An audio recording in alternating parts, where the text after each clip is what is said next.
President Trump speaks before the UN General Assembly and delivers a dire warning to North Korea. CBS 2's Alice Gaynor live on the east side with more for us tonight. Alice? This marks President Trump's first address to the UN. He spoke for about 41 minutes. As we know, he likes to assign nicknames to those who oppose him. Well, now the leader of North Korea has one of those, along with the toughest promise yet of retaliation against him.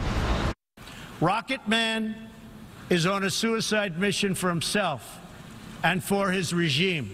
Referring to North Korean leader Kim Jong-un, President Trump urged UN world leaders to isolate him and his expanding nuclear arsenal. The United States has great strength and patience, but if it is forced to defend itself or its allies, we will have no choice but to totally destroy North Korea.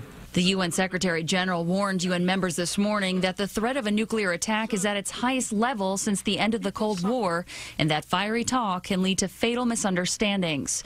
Meantime, the nuclear deal with Iran could be in jeopardy, and the president pressured that country to stop supporting terrorism. The Iran deal was one of the worst and most one-sided transactions the United States has ever entered into. Frankly, that deal is an embarrassment to the United States, and I don't think you've heard the last of it, believe me. But French President Emmanuel Macron says scrapping it would be a big mistake. And I think that it's better than nothing.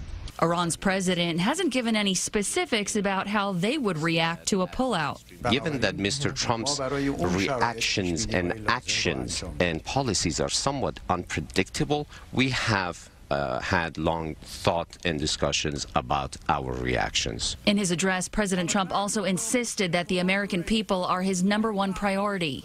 As President of the United States, I will always put America first. Just like you, as the leaders of your countries, will always and should always put your countries first. And after his speech, the president went to a luncheon where he gave a toast, admittedly calling himself a critic of the UN for years. To the potential, the great, great potential of the United Nations. Thank you all for being here. The presidents of China and Russia are not here. President Trump did not mention Russia in his speech, but will meet with that country's foreign minister. He's also hosting a reception for UN leaders tonight. Live on the east side outside of the UN, Alice Gaynor, CBS 2 News.